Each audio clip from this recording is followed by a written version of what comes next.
de la réunion. Et donc l'enregistrement est lancé, hein. Sachez que cette session sera visionnable en tout cas sur le site. L'idée étant bien sûr d'amener des spécialistes pour qu'on puisse partager un petit peu les données scientifiques et éveiller notre public de jeunes médecins ou de moins jeunes vers de la physiologie de l'exercice. On l'avait déjà détaillé. Et là, ce soir, on a la chance d'accueillir le docteur François Duforest, donc, qui est praticien attaché au Centre du sommeil et de la vigilance, je disais, donc à l'Hôtel Dieu de Paris. Et c'est vrai Mhm. que François a une grosse expérience du sport professionnel. Tu pourras nous en parler, mais tu es investi dans de nombreuses fédérations et puis tu as déjà une expérience sur des sports individuels tels que le sport automobile, tels que le cyclisme, tu nous en as parlé, la navigation avec le Vendée Globe tout récemment et on l'abordera ce soir, et puis des sports collectifs, le rugby, la Le fédération en rugby. particulier, hein.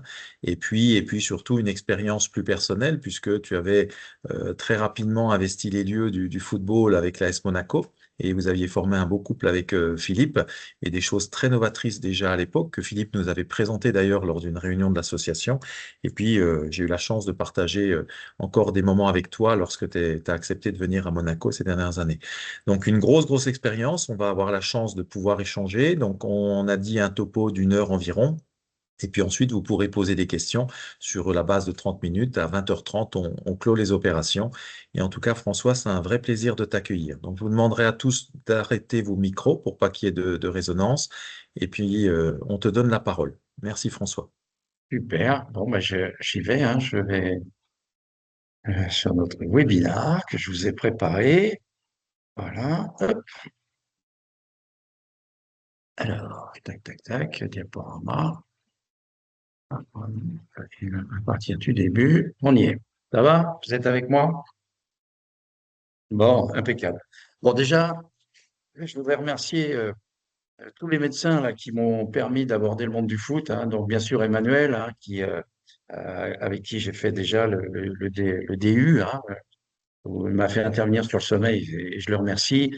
Fabrice et bien sûr Philippe, où j'ai pu apporter les choses à Monaco, et aussi Pascal, hein, avec qui je vous montrerai quelques études qu'on a fait à Clairefontaine dans le foot, justement sur ces thématiques qui sont liées au sommeil au sens large et notamment à ces rythmes veille-sommeil.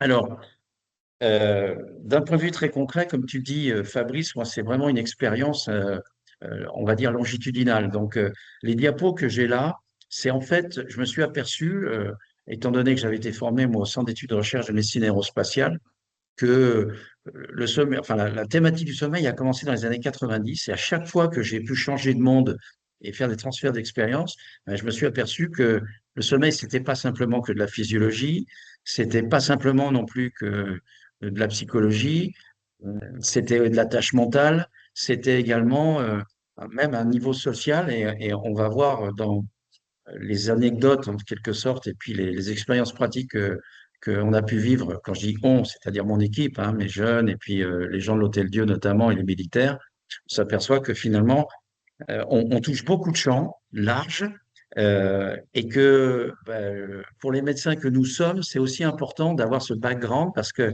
finalement, on va aller de détecter, dépister éventuellement des pathologies du sommeil, mais jusqu'à l'optimisation de la performance.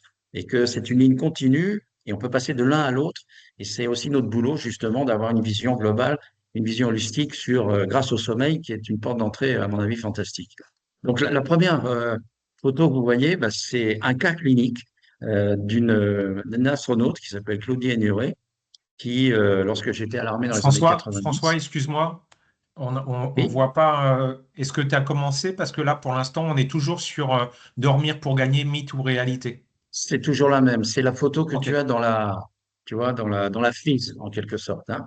ok, ça marche. Et donc, Claudie Ignoré, là, dans la première photo de cette frise, qui nous dit, bah, la problématique que j'ai, moi, c'est que je dors pas bien dans l'espace, et j'ai des problèmes de concentration, j'ai des problèmes de mémoire, et je suis de mauvaise humeur parce que j'arrive pas, je me réveille tout le temps. Et en fait, elle se réveillait tout le temps parce que quand vous êtes dans la navette spatiale, ben, il fait jour et nuit 16 fois par jour. Il y a 16 levées de soleil avec une lumière extrêmement forte et 16 couchers de soleil. Et c'est là où on s'est aperçu que l'horloge biologique qui a été identifiée, l'horloge biologique humaine dans les années 80, et le mode de fonctionnement uniquement en 2002, c'est un rôle extrêmement important pour justement la régularité et notamment la performance du sommeil, la notion de qualité. Euh, la petite photo que vous avez à côté, c'est moi un petit peu plus jeune, c'est dans les années 90, avec surtout Alain Prost, qui Alain Prost nous dit, moi j'ai un énorme problème, c'est le décalage horaire. Quand je me déplace, par exemple, au Brésil, sur les Amériques, Canada et ainsi de suite, je suis complètement claqué et ça me pose un problème. Et ça allait un petit peu à l'encontre de ce qu'on pensait, parce qu'on savait que quand on se déplaçait vers l'ouest, c'était plus facile que vers l'est. Mais c'est là où on s'est aperçu avec cette réflexion, c'est qu'il y a des variations individuelles très fortes dans le sommeil et qu'on ne peut pas donner des choses très collectives, notamment pour une personne qui est du matin, qui a un chronotype marqué du matin, avec une personnalité un peu particulière aussi. Et on sait que les gens du matin sont des gens extrêmement souvent perfectionnistes. Eh bien, les gens du matin souffrent beaucoup plus que les gens du soir du décalage horaire. Donc, il faut individualiser les prescriptions, en quelque sorte, qu'on peut donner lorsqu'on est en horaire décalé. Je vais sauter l'histoire de Charlie Dalin, parce que je vous en parlais. La privation de sommeil, c'est le problème du sommeil, c'est la dette de sommeil. Et comment ces navigateurs font pour prendre des bonnes décisions dans un stress environnemental important. Et là, on a eu la chance vraiment de faire une étude et dont je vous montrerai les résultats qui sont officiels maintenant depuis 2, 3 jours, hein, pas longtemps, qui sont absolument incroyables sur le fait que dormir pour gagner, c'est pas un mythe, c'est une réalité. Bon, le foot, je suis arrivé là-dedans grâce à Philippe et puis avec Fabrice par la suite. Et là, on a vraiment vu un problème générationnel. C'est-à-dire que vous ne pouvez pas régler un problème de sommeil ou optimiser un sommeil avec un père de famille qui vient d'avoir un gamin ou avec un gamin de 17 ans qui joue à la PlayStation jusqu'à 2 heures du matin ou qui regarde Netflix. Donc, il y a un discours différent pour avoir une quantité, une qualité de sommeil identique. Alors, j'ai ça dans le 15 de France en ce moment, parce que dans le 15 de France, moi, je le suis maintenant depuis 2019. On avait des jeunes joueurs qui avaient 20, 22 ans et qui maintenant viennent me voir et viennent discuter entre eux sur, ils ont 27, 28 ans et puis ils ont un gamin, le premier gamin qui arrive et ils se disent, bah, tiens, mais on dort plus du tout de la même manière, hein, surtout que dans la génération actuelle, les femmes disent, oh, tu vas partager un peu le boulot, sauf qu'ils sont sportifs de haut niveau. Donc là, il y a une vraie réflexion sur comment appréhender quand vous êtes sportif de haut niveau et qu'il faut dormir, parce que c'est peut-être nécessaire pour, on va voir pourquoi, qu'est-ce qu'il faut que je fasse, comment j'explique à l'épouse ou à la compagne que il faut partager un peu le boulot, et ça rentre dans le côté social. Enfin, le dernier point, c'est un rugbyman que vous voyez là, et là, on travaille beaucoup avec l'ensemble des forces, je vais dire, du rugby. Et ce qui est très intéressant, c'est que ce qui nous a permis de travailler beaucoup avec le rugby et toutes les équipes de France maintenant, c'est le fait de dire qu'on s'occupait également du staff. Parce que c'est une évidence, mais on n'y pense pas. Il faut aussi penser à s'occuper des gens qui s'occupent des autres. Et dans le rugby, je peux vous dire que les premiers qu'on a investigués avec toutes les mesures qu'il faut, polysonographiques, etc., c'est les gens du staff et on a trouvé des choses. Donc, ça veut dire qu'il faut s'occuper de l'ensemble de l'équipe. Ce n'est pas simplement que les joueurs, mais c'est ceux qui les entourent. Alors, on va rentrer un petit peu maintenant dans qu'est-ce qui est intéressant dans le sommeil. Euh, D'abord, c'est pas si simple que ça, la régulation du sommeil, parce qu'il y a deux processus qui vont se chevaucher. Le premier, c'est un processus homéostasique qui fait que quand je me lève, eh bien, en rentrant un petit peu dans le détail, vous avez une production d'énergie qui fait que votre ATP, adénosine triphosphate, se transforme en adénosine diphosphate au fur et à mesure, soit par activité physique, soit par activité tout simplement physiologique.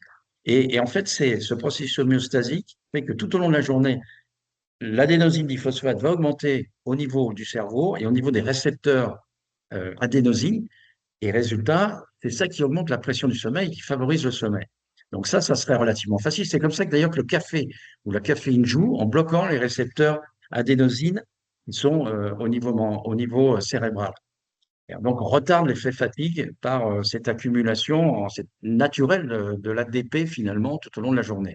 Donc ça serait relativement simple, mais la problématique, c'est que ça se couple avec une autre chose qui est un processus circadien. C'est notre horloge biologique endogène et là, on va avoir la combinatoire de ce processus homéostasique avec ce processus circadien, où on voit que c'est lié à d'autres phénomènes, et notamment au cycle lumière-obscurité.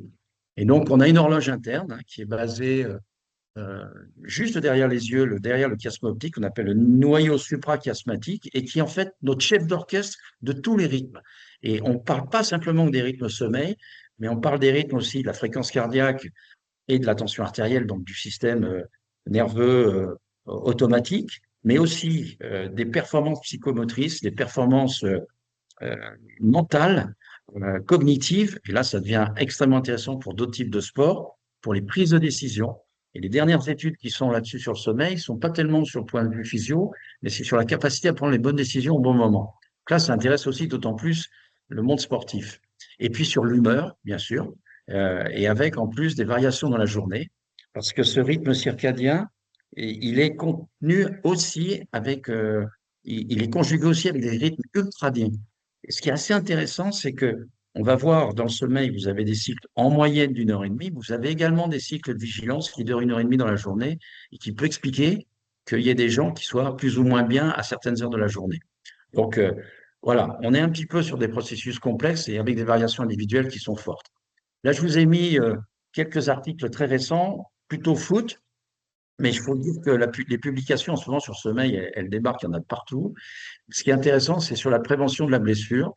Donc, je vous laisserai bien sûr les coordonnées de ça. Vous pouvez aller sur PubMed. Il y a énormément d'articles là-dessus. Mais surtout, il y a des chiffres. Et les chiffres nous montrent que quand on manque de sommeil, quand on est en dette de sommeil, ça, c'est l'étude Princeps qui a été faite en 2014 sur des jeunes sportifs dans le basket.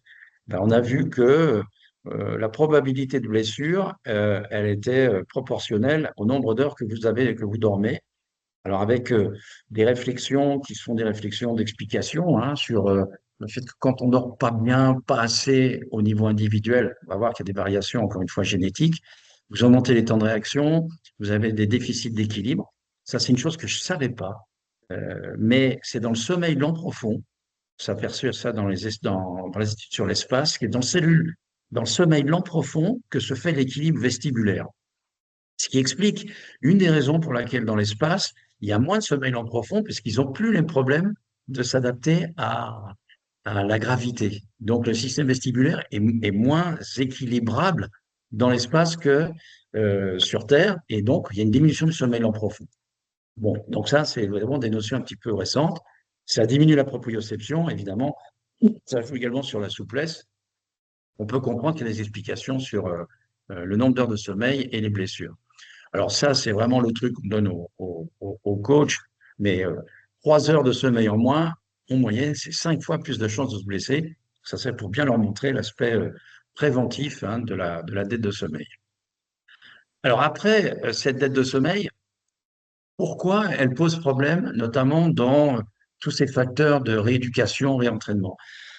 Quand on est en dette de sommeil, on va voir ce que c'est qu'une dette de sommeil déjà, mais quand on est en dette de sommeil, qu'on manque de sommeil, ben, c'est comme s'il y avait un syndrome inflammatoire qui se mettait en place.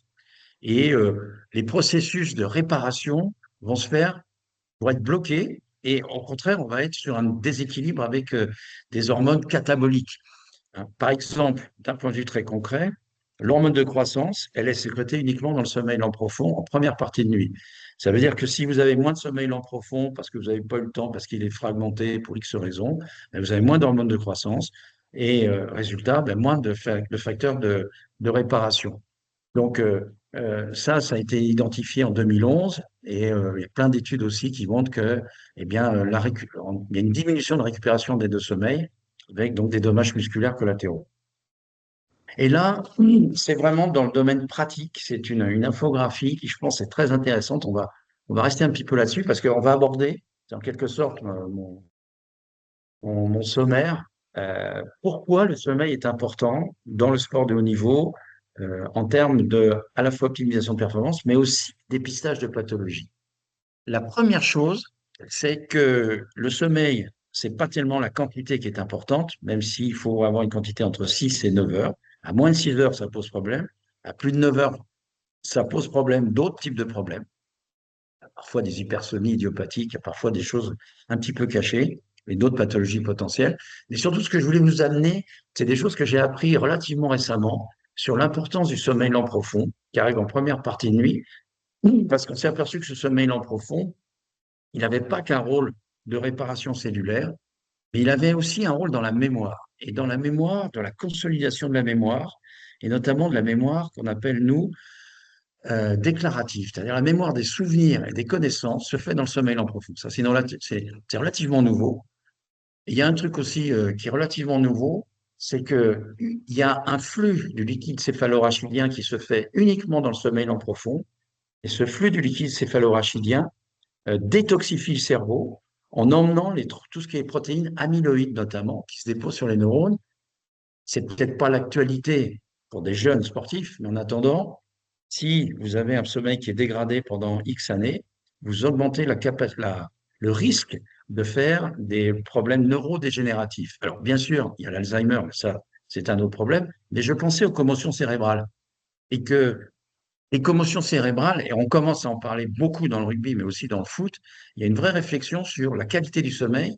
Si vous avez du sommeil lent profond, eh bien, vous aurez plus de chances finalement d'éliminer les toxines, on dit entre guillemets, qui peuvent s'accumuler sur le neurone et créer ces maladies neurodégénératives dans le futur. Donc ça, c'est un premier point. Le deuxième point, c'est la qualité du sommeil, c'est ce qu'on appelle, nous, le sommeil paradoxal. En anglais, c'est REM sleep, Rapid Eye Movement Sleep. Et là aussi, on pensait que, et on pense toujours, c'est juste, hein, que c'est le phénomène des rêves, donc c'est la dilution des émotions, mais ça a été beaucoup plus loin. Et il y a un gars qui s'appelle Matthew Walker, qui est un gars de Berkeley, qui a démontré récemment que, en fait, on resetait l'anxiété.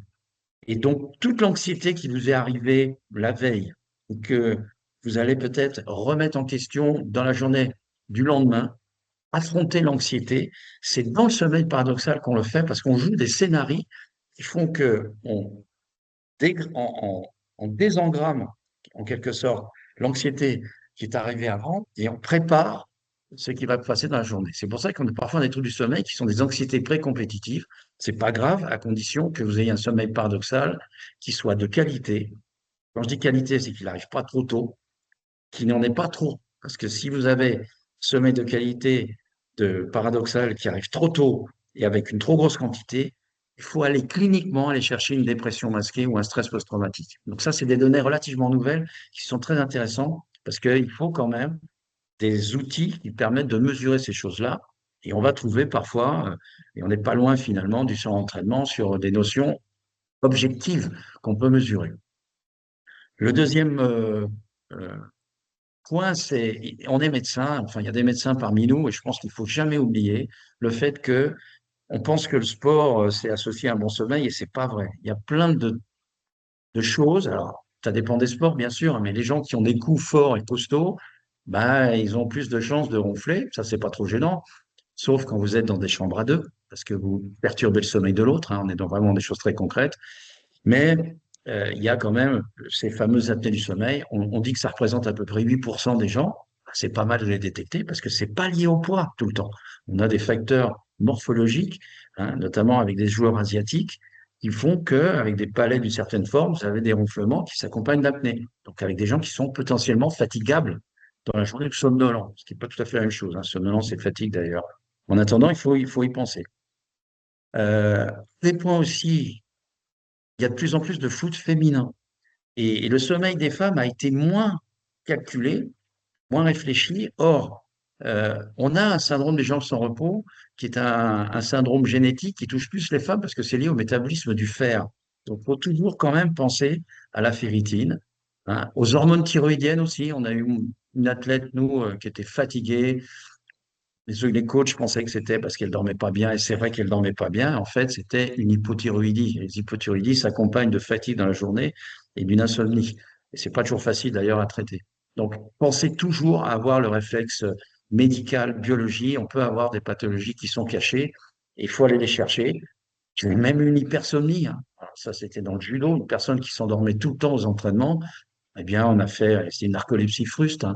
Donc, ça arrive, hein, il faut y penser, et c'est pour ça qu'avoir l'œil clinique est intéressant.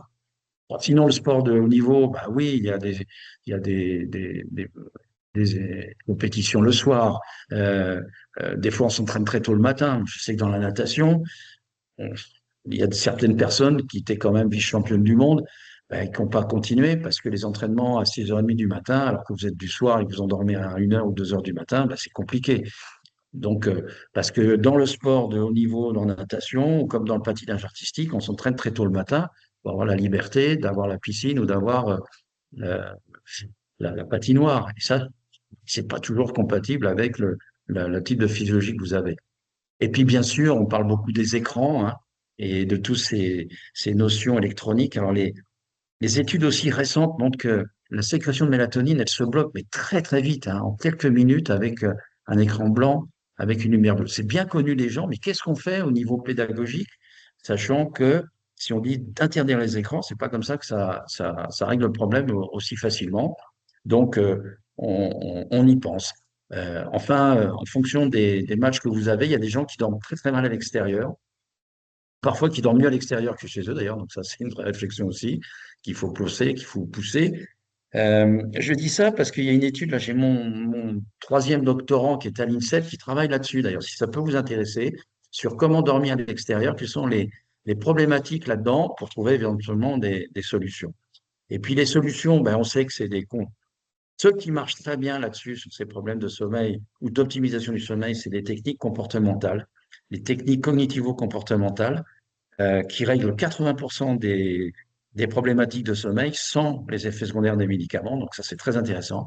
Après, il y a peu de gens qui savent le faire en France. Par contre, les Canadiens sont très bons là-dedans. Donc ça, c'est vraiment un travail à aller chercher. Et puis, il y a deux choses qui vont faire, on peut gérer la dette de sommeil. C'est l'extension du sommeil et les phénomènes de sieste. Et ça, on va rentrer dans le détail avec vous là-dessus parce que les navigateurs nous ont apporté des réflexions extrêmement pertinentes là-dessus.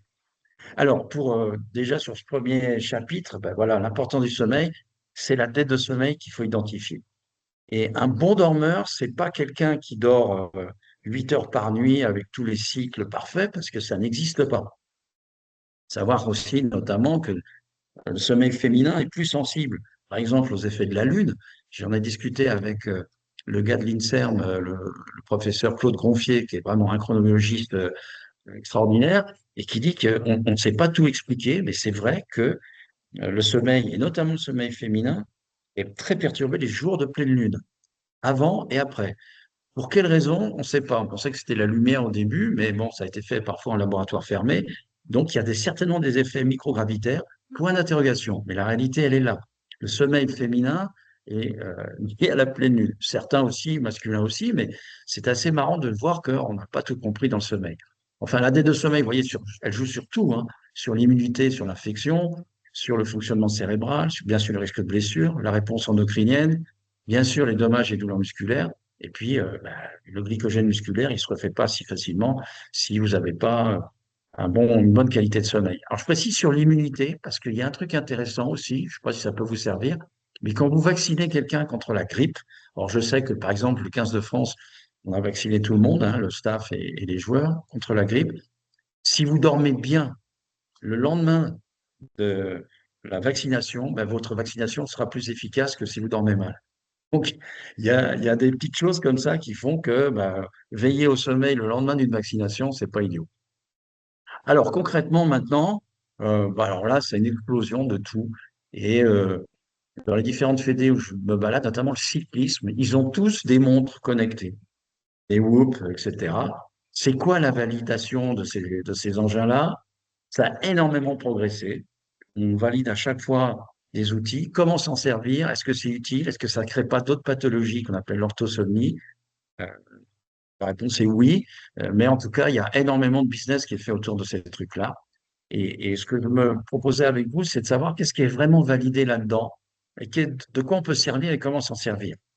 Donc, il y a un côté grand public, hein, ces objets connectés, mais qui commencent à être de plus en plus dans la partie clinique. Il y a des bracelets, il y a des bagues, il y a des applications smartphone. Alors, mesurer le sommeil en mettant votre portable sur le matelas, j'avoue que des fois, on a quand même quelques petites erreurs. Euh, Par contre, ce qui est validé, c'est l'actimétrie. Depuis les années 2000, on a une validation polysomnographie actimétrie. C'est pas toujours facile à utiliser parce que d'abord, ça coûte cher et puis en plus, les gens doivent les porter 15 jours. On a pas mal de pertes, notamment dans la voile, avec des actimètres qui sont trouvés à 3000 mètres de fond. Et bon, bref, c'est pas si simple. La polysomnographie, c'est très intéressant parce que mais c'est sur une nuit. Si on peut faire de nuit, c'est bien. Et ce qu'il faut faire vraiment dans la polysomnographie, c'est d'aller dans l'écosystème, c'est-à-dire que de faire des polysomnographies d'athlètes dans un hôpital pour modifier les paramètres. Il faut, à mon avis, le faire là où ils vivent, là où ils dorment. Ça permet déjà, rien que vous posez les électrodes, de comprendre qu'est-ce qui se passe à l'intérieur d'une chambre. La polygraphie ventilatoire, c'est très facile à faire, mais je pense que c'est moins intéressant. C'est le dépistage d'apnée, autant le faire avec la polysomno. Et puis après, on a des réflexions pour savoir ce qu'on appelle le TIL, le TME. TIL, c'est test itératif de latence d'endormissement. TME, c'est test de maintien d'éveil. Ça, c'est pour voir la différence entre fatigue et somnolence. Alors, moi, je l'ai utilisé, cette histoire, pour les commotions cérébrales. On a eu des jockeys qui ont eu des commotions cérébrales et qui avaient des problèmes de sommeil, pour des pilotes aussi automobiles. Et ça peut être intéressant comme diagnostic différentiel pour savoir s'il y a des répercussions d'une commotion cérébrale. On est vraiment dans la partie clinique à ce niveau-là. Et puis, il y a les questionnaires d'auto-évaluation, dont je veux vous parler. Concrètement, lesquels on utilise. Alors ça, c'est évaluation subjective. Alors, il y a énormément de questionnaires. Alors moi, concrètement, je vous ai fait la liste. De toute façon, vous aurez les slides. Moi, ce que j'aime bien, c'est plutôt le diagnostic. C'est l'Insomnia Sleep Index, l'ISI, qui a été utilisé et mis en place par les Canadiens, parce qu'il faut rentrer une notion d'anxiété. Or, on a énormément de troubles du sommeil qui sont anxio-dépressifs potentiels. Et l'insomnie, le test ISI me paraît intéressant. L'apnée du sommeil, bon, voilà, c'est facile, hein, c'est ronflement, c'est quelques questions, très simple à administrer. Et ce qu'on a fait, nous, c'est qu'on a proposé dans le rugby des évaluations, et notamment à Monaco, grâce à Fabrice, des évaluations qui venaient des questions des joueurs. Et, et là, je trouve que c'est très intéressant parce que ça permet de débrouiller quel est leur réel besoin et ensuite peut-être d'aller dans des questionnaires un peu plus ciblés, euh, notamment, bon, questionnaire de somnolence, les pouvoirs, c'est pas un questionnaire très bon, c'est sur les gens qui s'endorment au volant, etc. Les rythmes circadiens, c'est intéressant de savoir un peu quels sont les chronotypes. Nous, on n'utilise pas le Pittsburgh, qui se fait vraiment des questionnaires qui sont des questionnaires très, très médicaux. Par contre, je vous montre les résultats qu'on a eus sur 49 joueurs, les derniers questionnaires qu'on a fait passer dans le rugby avec l'ASM, l'AS Montferrand. Donc, c'était subjectif, hein, la qualité du sommeil. On a tous les joueurs on voit les temps passés au lit. Et là, on voit tout de suite qu'il y a 2, 3 cas, 4 cas qui posent problème parce qu'ils ne sont pas dans les normes.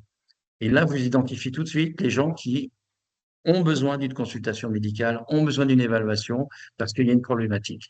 Et comme par hasard, moi j'ai vu à ce moment-là 6 joueurs sur à peu près 50, on tombe sur 10% de gens qui ont des réels troubles du sommeil, des réelles pathologies du sommeil. Mais même quand on regarde chez les gens qui, a priori, sont des dormeurs normaux, les réveils nocturnes, ça touche quand même, vous voyez, à 49% des gens. L'endormissement, ça va.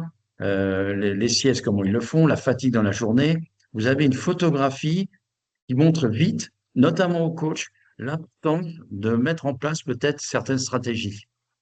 Et par exemple, les difficultés de sommeil après match, eh bien, ça touche 62% de ces joueurs de ce club. C'est quand même vraiment important parce que là, il faut peut-être faire quelque chose justement sur l'après-match. Quelle heure est le match? Qu'est-ce qu'ils prennent avant? Qu'est-ce qu'ils font pendant? Qu'est-ce qu'ils font après? Et ainsi de suite. Et alors, le chiffre qui est intéressant, parce que ça vient des joueurs, c'est la qualité du sommeil impacte votre performance. Chez ces joueurs-là, 70% des gens disaient oui. Donc, vous mettez en évidence quelque chose qui peut faire que le joueur il est motivé aussi à écouter les conseils ou l'éducation en quelque sorte. Hein. Et puis après, ça, c'est des choses que les coachs avaient demandé, quelle préférence de match, quelle préférence pour un entraînement. Voilà, donc ça, je dirais, c'est la première étape, déjà d'évaluer les besoins.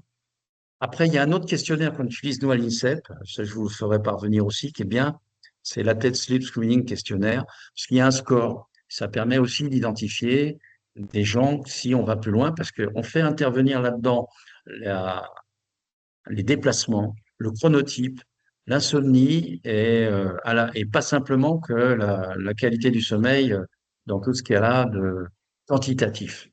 Voilà. Donc ça aussi, c'est un questionnaire qui est utilisé à l'INSEP et on a beaucoup de demandes. Et là, on a vu d'ailleurs sur ces questionnaires, je vous montrerai les slides après, qu'il y a des différences entre les sports. Et si je résume, ceux qui dorment le plus mal, c'est les nageurs.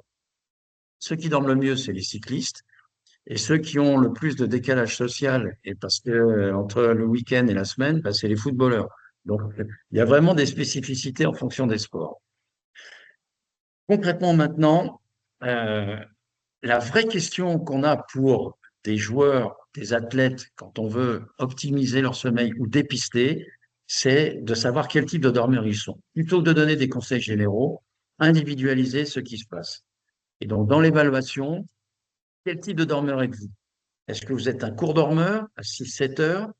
Est-ce que vous êtes un long dormeur? Est-ce que vous êtes un dormeur intermédiaire? Et quel est votre chronotype?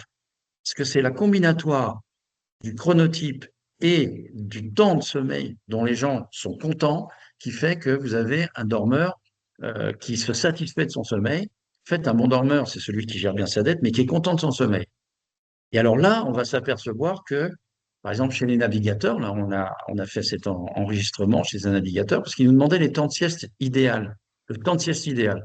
Et le temps de sieste idéal, il se calcule par les cycles de sommeil, les 2 premiers cycles de sommeil. Donc, je vais vous montrer ici, là, voilà. Ici, les gens sont éveillés. On rentre très vite dans du stade 1 de sommeil qui dure à peu près 1 à 2 minutes et dont on va voir avec une étude qui a été faite en 2022 à la Pitié-Salpêtrière, qu'il est dans le rephasage et la reconditionnement de certaines zones du cerveau. On pense qu'on ne dort pas, mais en fait, il se passe déjà des choses très intéressantes. Et donc, c'est pour ça qu'on l'a beaucoup utilisé dans la voile. Le stade 2 du sommeil, qui est du ciment, pour l'instant, on n'a pas trop d'explications sur à quoi il sert, et c'est celui que les navigateurs chantent. Et puis, on a ce sommeil lent profond qui est là, qui est suivi de ce que vous voyez en rouge, qui est le sommeil paradoxal. Et la durée d'un cycle, c'est celle-ci, c'est en moyenne 1 heure et demie. En moyenne, les gens font 1, 2, 3, 4, 5 cycles, mais vous avez des gens qui font 3 cycles de 2 heures, et ça, c'est des dormeurs à 6 heures. Vous avez des gens qui font 5 cycles d'1 heure et demie, c'est des dormeurs à 7 heures et demie, et c'est génétique. En gros, chez les gens, il y a entre 3 et 6 cycles, et les durées vont entre 1 h 15 et 2 heures. Donc, c'est quand même intéressant de savoir quel type de dormeurs ils sont pour qu'ils soient cohérents et notamment que la qualité d'éveil soit bonne pour qu'on puisse dire, OK, on est sur un sommeil pathologique ou pas. Après, ça, c'est un sommeil pratiquement parfait, hein. Mais vous voyez que même dans ce sommeil parfait, il y a des éveils, ici, qui durent 1 à 2 minutes. Euh, En fin de nuit, on a un sommeil qui est un peu plus fragmenté, mais parce qu'il y a des éveils dans le réveil, dans le sommeil paradoxal, ici. Il y a de la dilution des émotions, c'est le sommeil du lever qui est très riche en émotions. Et c'est intéressant justement d'en faire parler les gens. C'est une anecdote que j'ai eue parce que ça m'a frappé. J'étais avec des joueurs, alors c'était des rugbyman, et j'avais un gars à côté de moi, un pilier, qui visiblement voulait me poser une question, mais il n'osait pas. Il n'osait pas parce on était en table, on était en collectif. Et quand ses copains sont allés chercher au buffet le petit déjeuner, le type me dit, Doc, est-ce que je peux vous poser une question? Bien sûr, je suis là pour ça. Eh bien, euh, qu'est-ce que vous pensez? Est-ce que c'est quoi le rêve prémonitoire? Ah, je le regarde et en fait, il est de Wallis et Futuna. Et là, moi, je sais pas trop quoi répondre parce que j'ai pas vraiment d'argument là-dessus. Je lui dis, mais tu me poses la question, c'est parce que est-ce que le rêve est important de là où tu vis? Bah, il dit oui, dans mon clan, en quelque sorte, à Wallis et Futuna, bah, le rêve est vraiment important, mais je n'ose pas trop en parler. Et pourquoi? Bah, il me dit parce que mon oncle, il fait des rêves prémonitoires. Et je dis, qu'est-ce qu'il est arrivé? Bah, il est arrivé que mon cousin, il allait mourir à 27 ans. Je dis, et alors? Bah, il dit, il est mort. Ah, je dis, bon, c'est des choses qui sont liées à la culture. Et si vous voulez que le gars il vienne avec vous et qu'il applique des choses concrètes sur je prends un café, je fais une sieste, voilà, il faut décrypter le fait que il y a des croyances qui sont fausses, puis il y a des croyances qu'il faut respecter. Et notamment dans la culture des gens, c'est un point extrêmement important à déterminer ces choses-là, hein. Donc, je vous en parlerai notamment sur l'horloge biologique parce que si vous êtes d'outre-mer ou si vous êtes du sud de la France et que vous jouez dans d'autres hémisphères ou dans d'autres qualités lumineuses, votre histoire lumineuse, elle va jouer aussi sur votre capacité à avoir une bonne humeur. Bref. Pour vous dire que c'est pas si évident que ça, c'est que là, je vous montre quelques tracés électroencéphalographiques. Quand on a une polysomnographie simple, c'est-à-dire qui n'est pas une polysomnographie d'insomniaque, il faut en moyenne 1 heure et demie à les lire. Donc là, c'est un tracé électroencéphalographie, on est en état de veille. En N2, on voit ce qu'on appelle les spindles arriver, c'est-à-dire des modifications avec des ondes un peu plus lentes. En N3, on voit très très bien les ondes lentes. Puis quand on est dans le paradoxal, là, on a un rythme d'électroencéphalogramme qui est pratiquement celui de l'éveil. Et ce qui va nous déterminer la différence, c'est d'aller voir les mouvements des yeux, ce qu'on appelle le REM sleep. Ça veut dire que c'est pas évident. Là, on a vraiment un tracé d'insomniaque avec quelqu'un qui dort pas ici. Là, on voit clairement qu'il est dans ce qu'on appelle une insomnie de maintien du sommeil et beaucoup d'éveil. On est sur un sommeil pathologique. Mais enfin, c'est tout ça pour vous dire que dans les outils connectés, quand une montre vous dit que vous avez tant de sommeil en profond et tant de sommeil paradoxal, j'aimerais bien savoir les algorithmes, s'ils sont, à quel niveau ils sont de validité, puis je vais vous donner quelques chiffres d'ailleurs, mais donner d'une manière automatique ce que non, on a un petit peu de mal des fois à déterminer, même si l'intelligence artificielle est en train de progresser et dans 2 ans, 3 ans, on aura peut-être plus l'occasion de parler de ces choses-là. Mais en attendant, il faut faire attention à ce que vous disent les montres connectées, les outils connectés et les joueurs qui utilisent ces outils. Ce qu'ils vous disent, j'ai tant de sommeil en profond, j'ai tant de sommeil paradoxal, elle est où la réalité? Ce que je peux vous dire, moi, c'est que le sommeil paradoxal est le plus dur à détecter. Il y a eu des bandeaux Dream, vous avez peut-être entendu parler de ces choses-là, d'enregistrement avec des bandeaux, et ça a été fait avec des militaires. Et sur le sommeil non profond, on a des bonnes validités. Par contre, sur le sommeil paradoxal, étant donné qu'il faut enregistrer les mouvements oculaires, les algorithmes qui sont liés à la température sont quand même un peu plus difficiles et il faut faire attention quand même à la validité de ces outils connectés. Alors, l'actimétrie, là, c'est un tableau récapitulatif, c'est très intéressant parce que là, ça nous donne des choses. Un actimètre, vous avez plein de données, plein de data, mais c'est un très bon argument pour avoir une bonne interview avec le sujet. Pourquoi? Parce qu'on n'enregistre pas qu'une nuit, on va enregistrer 15 jours. Et quand vous avez la possibilité d'enregistrer des matchs à l'extérieur, à domicile, des déplacements, ben, vous pouvez commenter et c'est un outil d'interview qui est extrêmement intéressant. Là, je vais vous donner l'exemple, hein. Je suis content parce que tu m'as donné 1 heure, Fabrice, donc j'ai du temps de parler. Je vais pouvoir m'étendre sur des trucs vraiment qui m'ont intéressé. Alors, c'est la préparation des Jeux Olympiques d'hiver. Évidemment, je suis lié au secret professionnel, mais c'était marrant. C'est un entraîneur qui, avec l'Agence nationale du sport, on travaille pour différentes fédérations. Et l'entraîneur me dit, écoute, j'ai une athlète là, elle nous a fait une tournée au Canada catastrophique, elle dormait pas, elle était très mauvaise. Du coup, il faut absolument qu'on lui règle son problème de sommeil. Ah, je dis, d'abord, elle a qu'à m'appeler, tu me donnes mes coordonnées. Ok. Cette championne m'appelle et elle me dit, pourquoi je vous appelle? Qu'est-ce qui vous a dit qu'il fallait que je vous appelle? Donc déjà, il y a ces conflits entre ben pourquoi cette notion de secret personnel, un secret médical. Je dis, écoutez, moi, je sais pas. En attendant, s'il y a un problème de sommeil, ben, je peux éventuellement vous aider, mais si vous voulez optimiser votre sommeil, je peux aussi vous aider. Ah bien non, l'optimisation, ça m'intéresse. Je n'ai pas de problème. OK? Donc, interview, 1 heure. Derrière la montre, 15 jours. Elle fait une compétition à l'extérieur, etc. Et je vous la fais courte. En fait, elle s'aperçoit qu'elle n'est pas bonne quand elle est à l'extérieur parce que elle vient d'avoir une gamine et elle est loin de sa famille. Et ça, c'est une chose dont elle n'avait pas notion, pas conscience. Et c'était une chose qui qui me paraissait évidente. Et je l'ai eu 3 fois au téléphone quand même en visio. Je lui ai dit, mais ça serait intéressant quand même d'avoir un rituel qui permet d'être en confiance quand vous faites votre compétition qui nécessite du physique, mais aussi de la précision. Et elle me dit OK. Et elle fait venir sa famille sur la compétition qui était en Autriche. Et quand elle fait son parcours avant d'arriver sur le papier, on est dans le biathlon, elle entend la gamine. Elle sait que sa famille est au bord du terrain. Elle fait 10 sur 10 au tir, elle est championne du monde.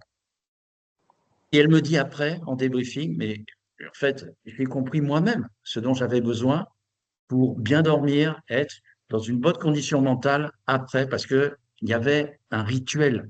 Et ce rituel, c'était ce rituel social. Vous voyez ce que je veux dire?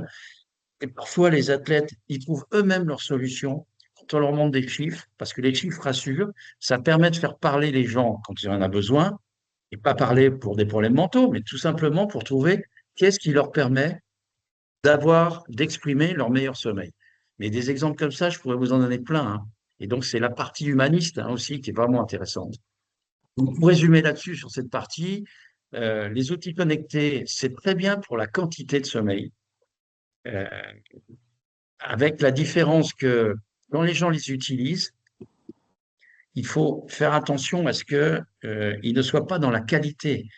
Moi, j'ai des gens, c'est dans le cyclisme que c'est arrivé, en disant, ah, mais je n'ai eu que 15% hier soir, hier matin, enfin hier soir et ce matin de sommeil profond, donc je vais pas être bon, puisqu'il me manque du sommeil profond. Donc dans mon Madison, dans ma course à l'américaine, je vais pas être bon au niveau énergétique parce que je n'ai eu que 15% de sommeil profond. Je n'ai pas eu le temps de faire mon glycogène.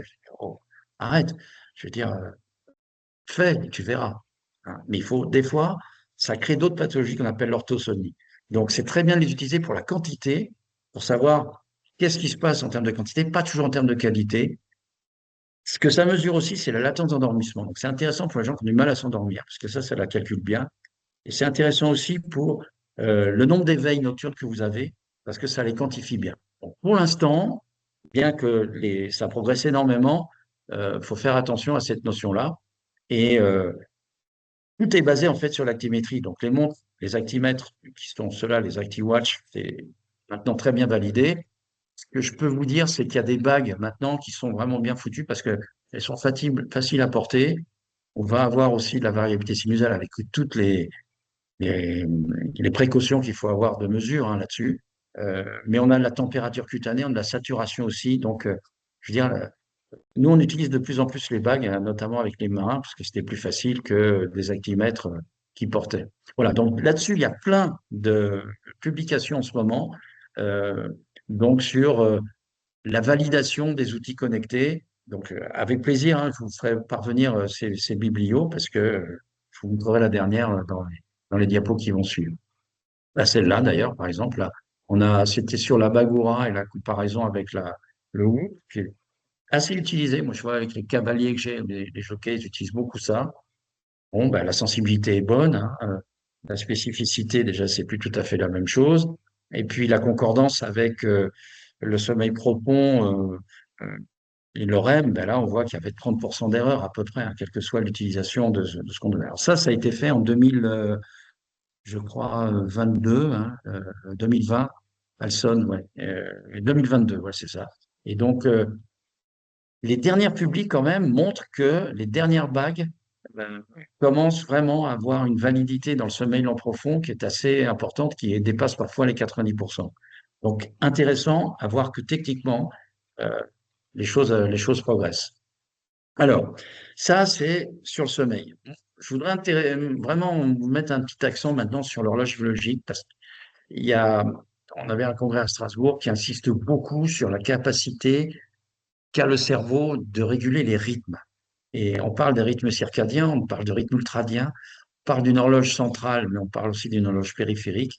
Et on commence à comprendre comment ça fonctionne avec des cellules périphériques de la rétine, qu'on appelle les cellules à mélanopsine, qui donnent, c'est pas ce que vous voyez, c'est ce que vous percevez. Ça passe pas par les cônes et les bâtonnets. Et donc, ce photon lumineux va stimuler une horloge, une cellule qui va transmettre ce signal en un signal électrique qui va être transformé, qui va être transporté au niveau de l'horloge centrale et noyau suprachiasmatique. Et là, il y a tout un phénomène de déclenchement. Je ne rentre pas dans le détail parce que je serais bien incapable. C'est des neurobiologistes qui font ça et c'est vraiment complexe, mais qui vont agir sur, bien sûr, le sommeil, le, le moment où il faut monter, parce que derrière cette euh, hormone, ce noyau suprachiasmatique, bah, il y a de la sérotonine, et la sérotonine, derrière, c'est ce qui crée la mélatonine. Ah, et ça ne n'agit que en obscurité. Donc, ces notions chronobiologiques sont vraiment importantes. Système nerveux autonome, j'en ai parlé. Performance cognitive, c'est là où les gens de l'armée s'intéressent beaucoup. Et l'humeur, bien sûr. Et derrière, en dehors de la mémoire et de la concentration, c'est toutes les hormones périphériques qui vont être stimulées, le foie, le pancréas et ainsi de suite. Donc, très intéressant d'avoir ces notions-là. Quelques chiffres pour vous montrer ces rythmes circadiens. Donc, ça, c'est des chiffres que moi j'avais vus déjà à l'armée.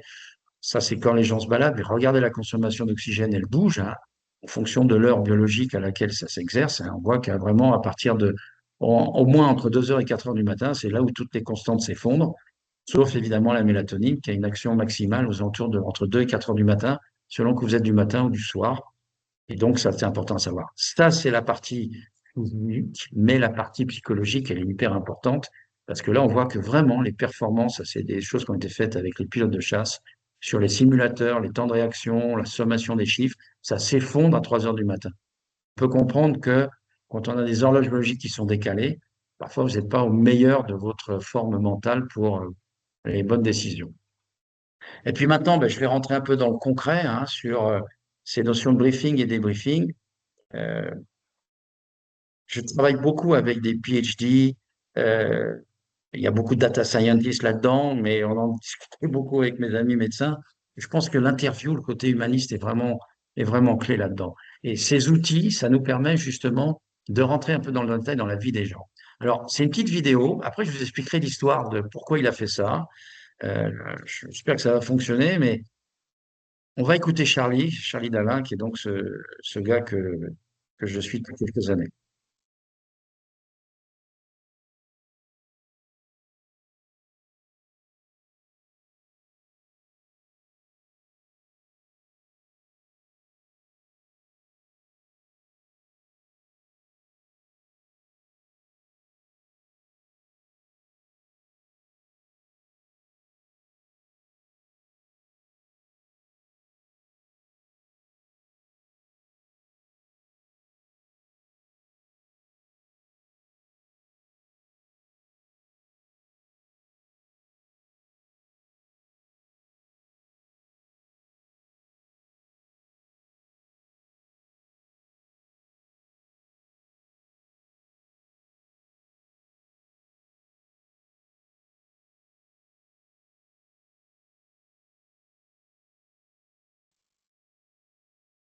Ah ouais, c'est surtout le sien, le micro, là. Regarde. Alors que la lumière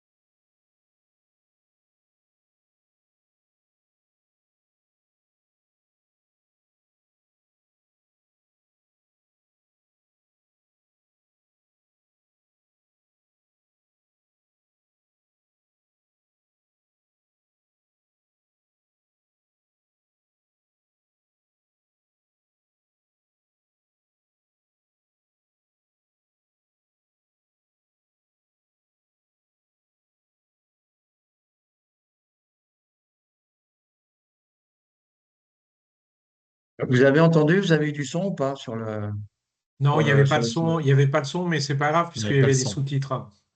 Bon, ah ben voilà, tant mieux. Merci. Bon, je vous explique un peu ce qui s'est passé et ce que nous a appris ce marin et qu'on lui a appris aussi beaucoup. Hein. Donc, le marin, vous l'avez identifié, hein, c'est Charlie Dalin. Et Charlie Dalin, ben, quand il fait la course et qu'il gagne le Vendée Globe, en fait, il part avec un giste, donc un cancer, hein, donc une gastro-intestinale stromal tumeur qu'on a identifié en 2023. Et c'est un vrai travail d'équipe pour qu'il puisse faire le Vendée Globe et surtout une vraie réflexion sur le sommeil devient la priorité. Il met sur la pile de ses priorités parce qu'il faut qu'il économise son énergie pour prendre les bonnes décisions. Alors, on est dans une compétition qui dure 64 jours, hein, on est bien d'accord. Mais en attendant, il faut que physiquement il tienne le choc et que mentalement, par rapport au stress environnemental, puis surtout le stress qu'il emmène avec lui et la prise de décision qu'il a à avoir en faisant de la table à cartes, qu'il soit en économie d'énergie. Donc c'est comme ça qu'il a créé tout cet environnement-là où en fonction des différents enregistrements, on a pu agir sur la qualité de son sommeil, la quantité de son sommeil, et on avait créé un logiciel avec lui où on lui a dit, tu vas être, dès que tu auras du temps libre, que tu travailles pas, que tu n'es pas sur le winch, que tu n'es pas dans la table à cartes à réfléchir à ta stratégie et à agir, tu dors. C'est-à-dire tu vas bénéficier de chaque temps mort, ça va devenir un temps de sommeil. Les 3 temps de sommeil qu'il avait, c'était des sommeils de moins de 5 minutes. Il se mettait dans la banette, il s'isolait. Vous voyez qu'il y a Ici, on voit, ça m'isole du bruit et puis mettez des masques. Hein, et bref, on ne peut bien dormir que si on est en sécurité, se sentait en sécurité. Et donc des sommeils qui duraient moins de 5 minutes. Des siestes qu'on avait calculées où il y avait l'entrée dans la sieste en elle-même et la sortie de la sieste, c'était en gros jusqu'à 40 minutes. Il y avait des alarmes pour le réveiller à 40 minutes, des alarmes sonores et lumineuses. Je vous montrerai des photos. Et puis, la sieste royale, il a fait des siestes d'1 heure et demie, plutôt la nuit. Une seule fois dans les 64 jours de son record, il a fait une sieste de 3 heures. Donc, on est vraiment dans du sommeil fragmenté, un maximum. On lui avait appris des techniques d'endormissement rapide, respiration carrée. Il y en a deux qu'il a identifiées qui marchaient super bien. Et les résultats qu'on a présentés là à Strasbourg il y a 4 jours ont montré qu'il avait dormi 6 heures et demie en moyenne par 24 heures. C'est absolument énorme parce que la biblio nous montrait qu'il dormait 3-4 heures. Et non seulement 6 heures et demie, mais on avait aussi la qualité de son sommeil ressentie. C'est-à-dire quand il dormait, il disait, j'ai pas dormi, j'ai dormi mais mal, j'ai dormi moyen, j'ai bien dormi. Et on avait aussi donc le ressenti qu'il avait par rapport à l'endroit où il se trouvait et aux conditions de course stressantes ou pas qu'il avait. Et pour nous, enfin, pour lui d'abord, ça a été extraordinaire parce que ça lui a permis de faire le Vendée Globe avec l'accord, travail d'équipe de Gustave Roussy parce qu'il était sous médicaments. Hein, il prenait une thérapie ciblée en même temps. Le médecin de la course qui était au courant, on était très très peu. Préparateur mental qui travaille avec moi sur le sommeil et la mise en place de toutes ces stratégies. Et on aboutit quand même à un résultat incroyable. Alors ça, c'est des résultats qu'on avait justement sur l'intérêt de la sieste. Hein, parce que s'il y a vraiment des choses à faire, ce qu'on appelle les contre-mesures, c'est les siestes. Donc là, je vous montre avec les premiers enregistrements qu'on a fait électroencéphalographiques en Figaro, hein, des siestes à l'heure chronobiologique de ce navigateur entre 14 heures et 15 heures, hein, des siestes de 40 minutes, puis des siestes qui vont durer 2-3 minutes hein, pendant la nuit. On s'est aperçu aussi que vous pouvez être en sommeil profond que si vous êtes couché. Le sommeil profond ne s'exprime que lorsque vous êtes couché. Par contre, quand vous êtes sur une table à cartes avec comme il le dit, un, un fauteuil de type rallye, ben là, vous pouvez aller dans le paradoxal. Donc, on peut rêver assis, mais il faut rêver profond. Pour récupérer profond, il faut être couché. Et puis, ça correspond à des études qu'on avait fait avec l'armée sur euh, quand on est en restriction de sommeil, eh bien, les interleukines 6 se cassent la figure. C'est-à-dire que le système immunitaire devient très fragile, alors que quand vous faites une sieste en moyenne de 30 minutes, vous resterez totalement, ici, sleep restriction plus SNAP, le niveau d'interleukine. Ça va très, très vite. Et on s'est amusé aussi à faire ça sur noradrénaline et adrénaline, et on trouve les mêmes choses. C'est-à-dire que quand vous faites une restriction de sommeil, eh bien, vous avez une augmentation de la noradrénaline, du cortisol, des hormones de la vigilance qui pose problème évidemment, mais ça se normalise après une demi-heure de sieste, quelle que soit l'heure à laquelle vous le faites. Donc ça, c'est vraiment un point clé. Et les gens de l'armée ont été encore plus loin. Ils sont aperçus que dans la qualité de la sieste, si vous avez des techniques d'optimisation des potentiels, des techniques respiratoires, des techniques d'imagerie mentale, sont vraiment basiques, mais essentiellement basées sur la respiration, eh bien, ce qu'on appelle, nous, les techniques TOP, techniques d'optimisation du potentiel, maintenant, ça prend le nom d'ORFA, eh bien, quand vous faites une sieste, vous augmentez la qualité même de la sieste en faisant venir, parce que vous êtes entraîné, du N3, du sommeil profond, même dans ces siestes. Et c'est non pathologique. Donc, une sieste optimisée, parce qu'il y a eu des pratiques de respiration adaptée et que les gens se sont appropriés, est vraiment très rentable. Voilà. Et alors, l'extension du sommeil, c'est les militaires ont beaucoup travaillé là-dessus aussi, mais l'étude Princeps, ça a été faite en 2011 par un gars qui s'appelle Ma, dans le basket. Et l'objectif, c'était de passer un minimum de 10 heures au lit chaque nuit durant 5 à 7 semaines. Eh bien, euh, ils sont passés de 6,7 heures à 8,5 heures au cours de l'étude. Ben, vous avez une augmentation de précision de tir de 9%, diminution de la somnolence, diminution de la fatigue, l'humeur est meilleure, et vous avez une qualité de la récupération qui est meilleure, mais c'est surtout la précision au tir qui est assez visible. Hein. Donc ça, c'est une étude vraiment très récente. L'extension du sommeil montre aussi, d'une manière expérimentale, que en cas de privation de sommeil, eh bien, vous conservez une capacité à avoir des temps d'érection cohérents.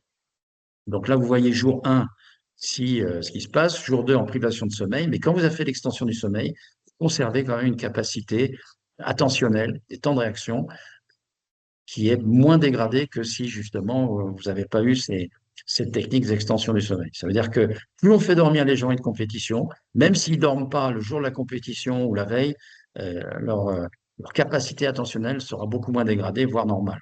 Voilà. Et là, je vous montre les chiffres de Charlie, euh, qui sont assez parlants, hein, et qu'on a publiés. Vous voyez que dans le vert, c'est quand il a considéré qu'il avait un bon sommeil, hein, ce logiciel lui permettait d'enregistrer. Et là où on voit qu'il a le sommeil le plus important, c'est quand il va le plus vite. C'est en remontée de l'Atlantique Nord où il a parfois des 8 à 9 heures de sommeil sur une nuit. Et là où c'est le moins, il dort le moins, ben, c'est quand il faut se placer au début de sa compétition et quand à la fin, il a un peu la trouille parce qu'il arrive et il ne veut pas se prendre un filet de pêche ou un chalutier à l'arrivée, au moment où il arrive au Sable d'Olonne. Mais vous voyez quand même le vert et on est à 6h30 de moyenne. Donc, dormir, c'est gagner, hein. Dans la voile, ils nous ont montré ça et c'est dormir d'une manière polyphasique. Voilà. Concrètement, maintenant, je me sers de l'expérience que j'ai eue avec justement avec l'AS Monaco et puis avec les clubs de rugby sur les équipes. Parce que si on veut vraiment intéresser les gens sur sommeil et performance, il faut que tout le monde soit impliqué. Moi, c'est ce que je pense, hein.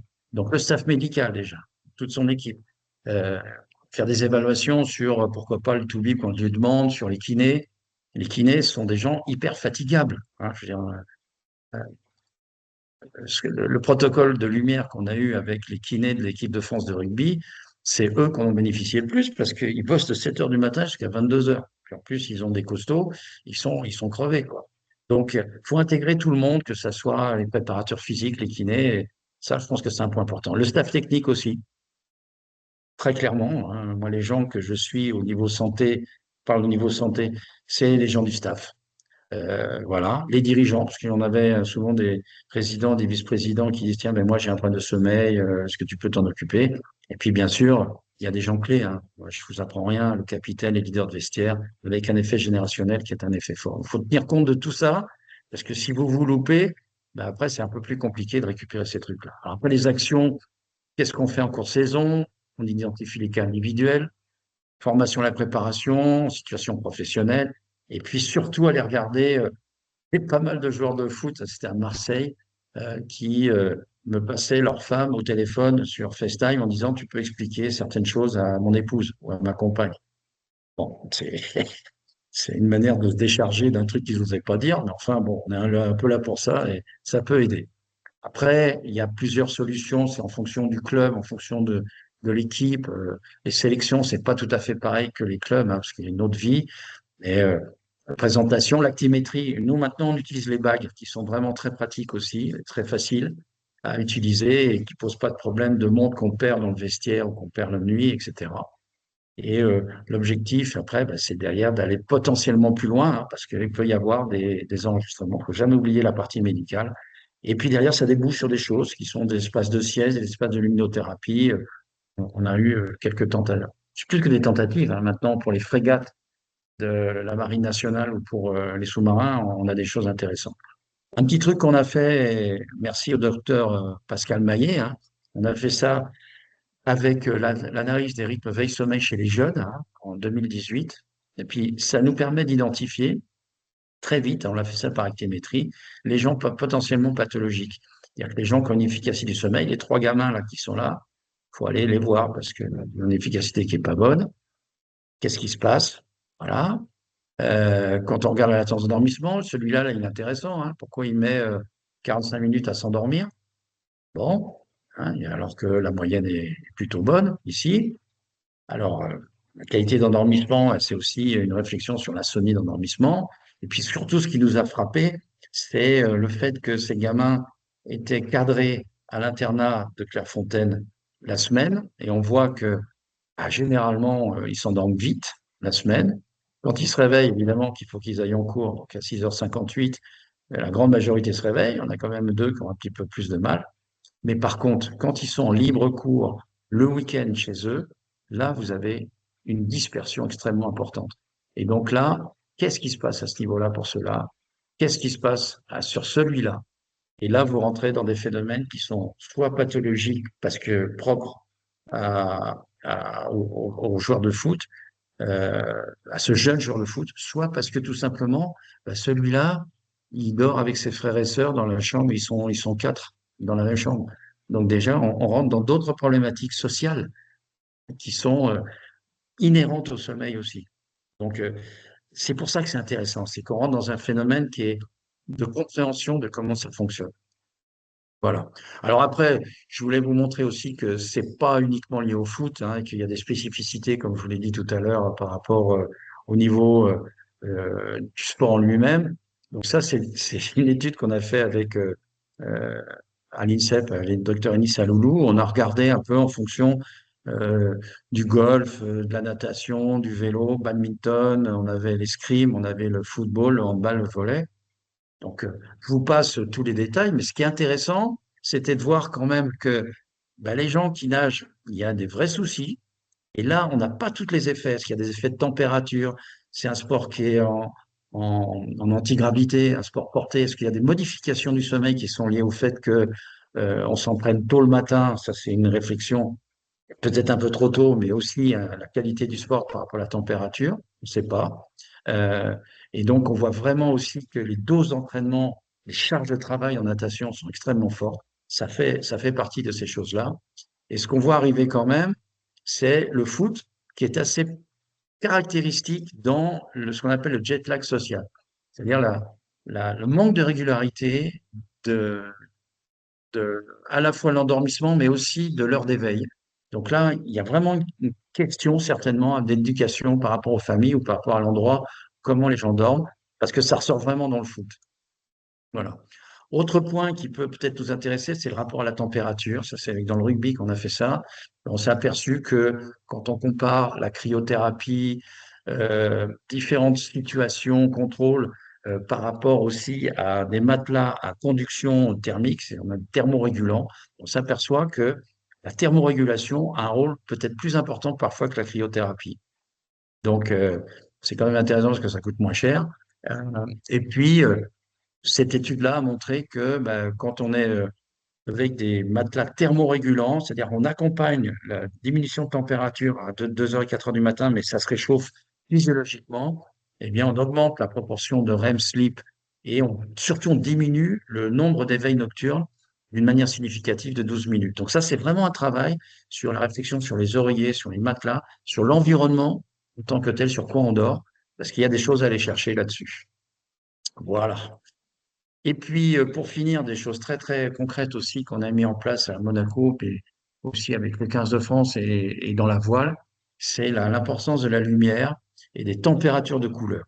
Donc ça, c'est en fait une échelle logarithmique, hein, qui montre que plus la température de couleur est élevée, plus on est sur des longueurs d'onde faibles, de l'ordre de 480 nanomètres, on est en gros dans le cyan, et que par contre, c'est un peu paraître paradoxal, j'ai un peu de temps à comprendre, les photographes, ils comprennent beaucoup mieux que moi là-dessus, mais que les températures de couleur faibles sont sur des couleurs dites chaudes, qui sont des couleurs orangées. C'est l'inverse de ce que intuitivement on pourrait penser. En fait, les couleurs orangées sont des couleurs à faible euh, température énergétique, alors que les couleurs bleues sont extrêmement énergétiques. Et comme par hasard, ben, on s'aperçoit que les écrans qu'on utilise blanc enrichi dans le bleu, ben, coupe la sécrétion de mélatonine très rapidement, alors que les écrans ambrés peuvent favoriser la montée de la mélatonine. Alors, on utilise ça maintenant avec différents outils. Donc là, c'est le matin pour les kinés et les joueurs, et ça, c'est le soir où, avant de dormir, ben, ils sont cet environnement-là. Et pour l'anecdote, l'année dernière, en Italie, ils avaient débranché, sans faire exprès, l'alimentation de ce projecteur, en quelque sorte, hein. Et les joueurs ont dit, mais c'est quoi ce truc-là? Pourquoi on peut plus s'endormir avec Orange? Donc, c'était pas dur, hein. On a repris, on l'a rebranché, mais il y a une vraie demande, hein, des joueurs à partir du moment où vous créez ce type d'environnement qui favorise l'endormissement. Pareil dans la voile. Dans la voile, c'est le cockpit de Charlie. Quand il se réveillait, il fallait qu'il prenne les bonnes décisions, qu'il se réveille très vite. Et donc, il était enrichi, il y avait du blanc enrichi dans le bleu au moment où il se réveillait. Par contre, quand il voulait s'endormir vite, on changeait avec les LED, c'est très facile, il changeait l'environnement lumineux.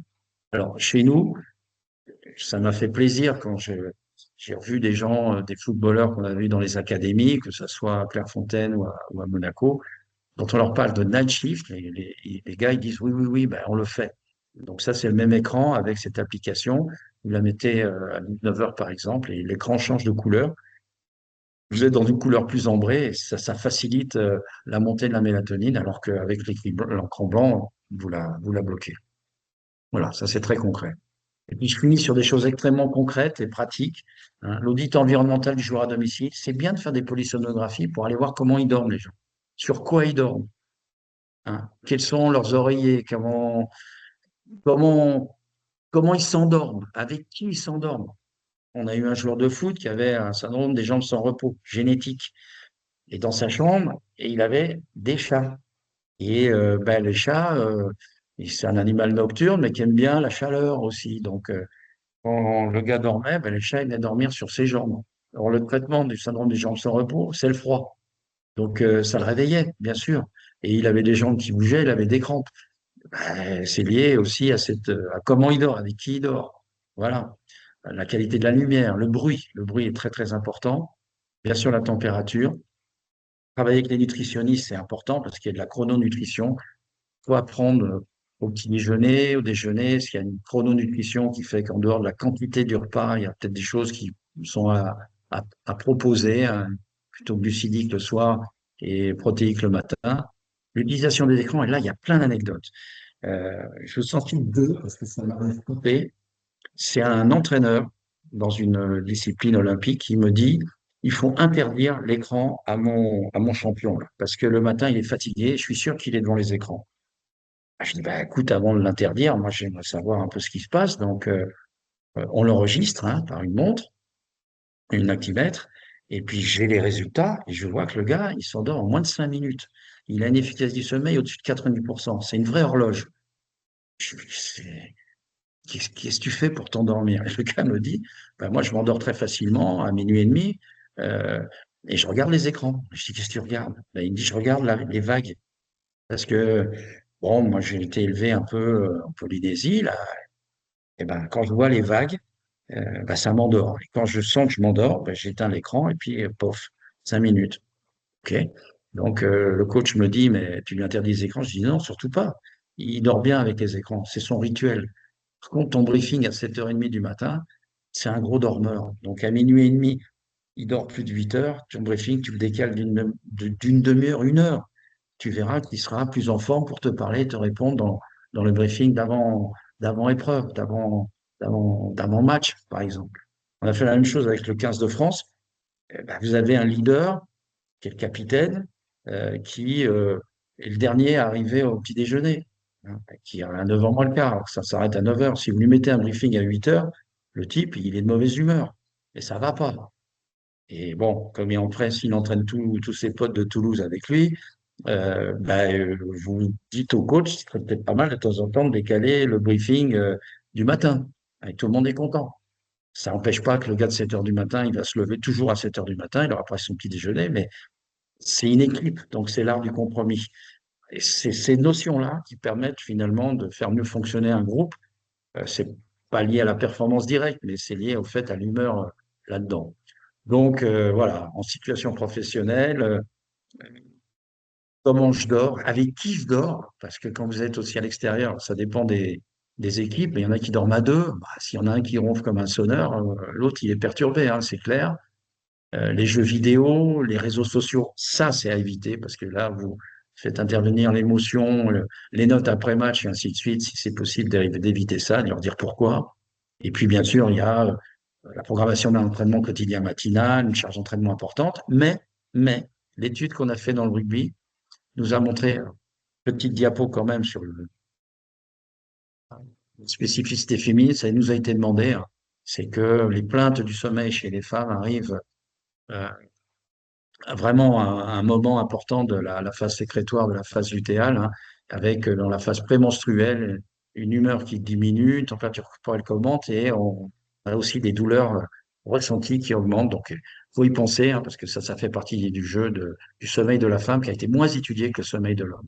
Mais ça, c'est mon avant-dernière diapo, c'est de montrer que Ça a été publié, on l'a publié en 2025. On a fait une étude sur les U20 en se demandant qu'est-ce qui impactait le sommeil euh, le plus. Est-ce que c'était la charge d'entraînement? Est-ce que c'était en fonction de ce qu'ils font, la muscu et ainsi de suite? En fait, je vous résume, hein, je vous enverrai le papier si ça vous intéresse. C'est que ce qui impacte le plus le sommeil, c'est l'organisation de la journée, hein, plus que la charge de travail.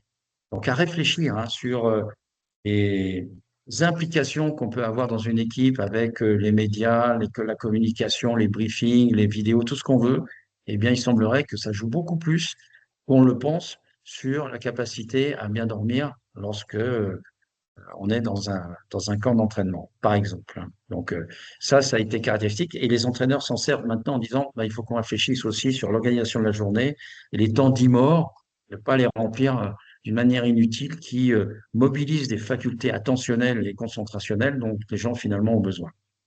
Voilà. Et puis, le dernier, alors un petit clin d'œil à l'Académie de Monaco, parce que j'ai trouvé ça vraiment sympa. C'est avec, en ayant expliqué tout ça à des jeunes, ils ont traduit ça par une bande dessinée.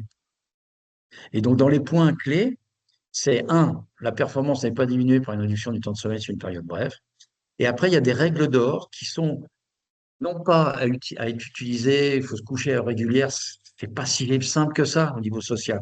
Par contre, se lever à heure régulière, oui, parce que c'est là-dessus où vous bloquez l'horloge biologique dans le bon sens. Et même si vous êtes, pour X raisons, vous n'avez pas bien dormi, c'est la récupération rapide par des synchronisateurs. Le principal synchronisateur, c'est la lumière. Et les LED nous permettent de reproduire la lumière solaire avec ces dimensions qui sont des dimensions de longueur d'onde, des capacités à avoir des pics de longueur d'onde au bon moment et au bon endroit. La nutrition, bien sûr, ça c'est connu, hein. Je veux dire, vous avez beaucoup de réflexions sur la nutrition, l'hydratation, des pratiques physiques de récupération, le chaud, le froid, il y a pas mal d'études là-dessus. Apprendre à faire des siestes appropriées.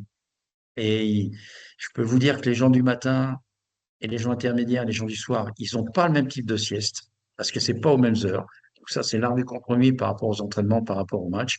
Et puis parfois, il y a besoin d'avoir des hypnotiques à demi-vie courte qui permettent de recaler l'horloge biologique quand elle est vraiment bien perturbée.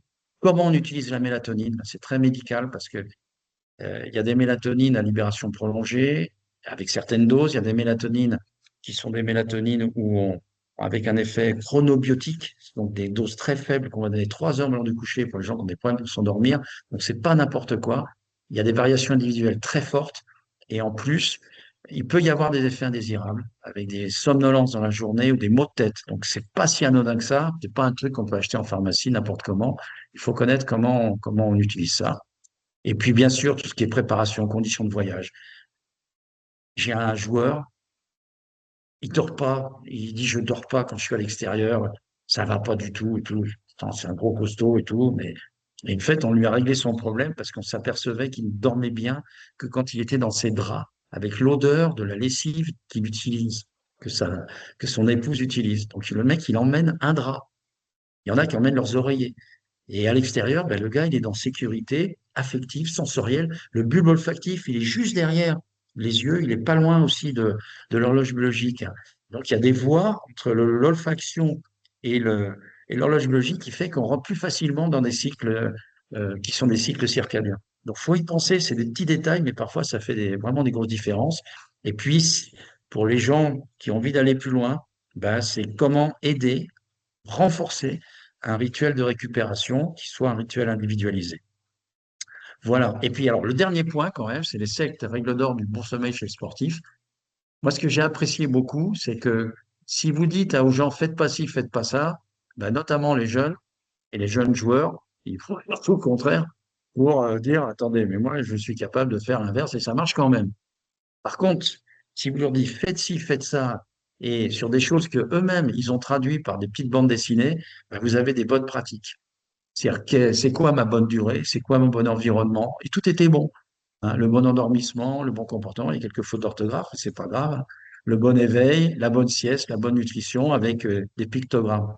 Et c'est parfois beaucoup mieux que des injonctions ou avec des livrets qui lisent pas parce que c'est pas vraiment leur mode de fonctionnement. Voilà ce que je voulais vous dire. Je suis à peu près à 1 heure, 1 heure 10. J'espère que je ne vous ai pas endormi en cours et je suis à votre disposition si vous avez des questions à poser.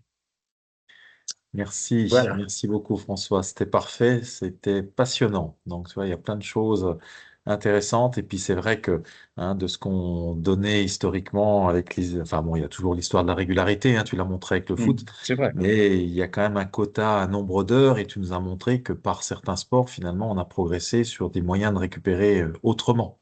Même Mm. si, encore une fois, il y a toute une éducation. Donc, en tout cas, c'était parfait. Un grand merci pour cette belle présentation.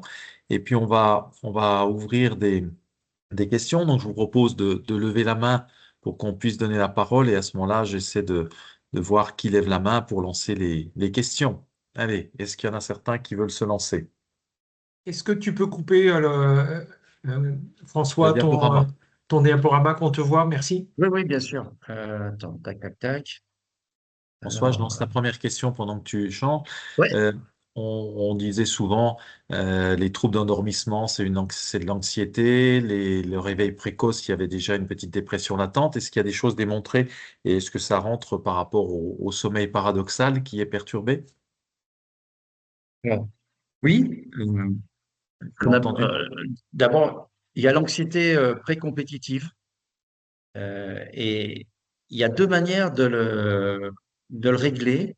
La première, c'est de persuader les gens que c'est pas parce qu'ils ont mal dormi qu'ils vont être mauvais le lendemain. Et ça, il faut faire attention à des profils de personnalité qui sont souvent des gens perfectionnistes, un peu obsessionnels. C'est là où les préparateurs mentaux sont intéressants. J'ai un cas comme ça d'une athlète aussi de très très haut niveau où on a travaillé avec sa préparatrice mentale pour désamorcer le fait qu'elle était mauvaise parce qu'elle pensait qu'elle allait être mauvaise. Parce qu'elle n'arrivait pas à s'endormir la veille d'une compétition. Elle a persuadé que c'est pas parce qu'on dort mal avant une compétition qu'on a du mal à s'endormir qu'on va être mauvais le lendemain. Et donc après, c'est tout le travail comportemental qui permet de lever cette notion d'anxiété. Mais ça, tu ne peux pas l'empêcher parce que c'est l'anxiété qui les rend bons parfois aussi. Parce que c'est souvent des gens qui vont aller dans le détail, dans la perfection. Le détail n'est pas un détail. Donc, il faut mesurer ça. La préparation mentale là-dessus est vraiment intéressante. Et de plus en plus, des athlètes, alors, c'est des athlètes individuels qui sont dans des disciplines dangereuses, mais on peut comprendre que ça aide. Après, les éveils nocturnes, c'est. Alors, dans un cas pathologique, oui, ça peut être des prémices d'une dépression. Je dirais que ça arrive chez les athlètes un peu plus anciens, je dirais même plutôt dans le monde corporel, parce que il y a ces problèmes d'énergie où le sommeil paradoxal, c'est du 5 grammes de glucose à l'heure.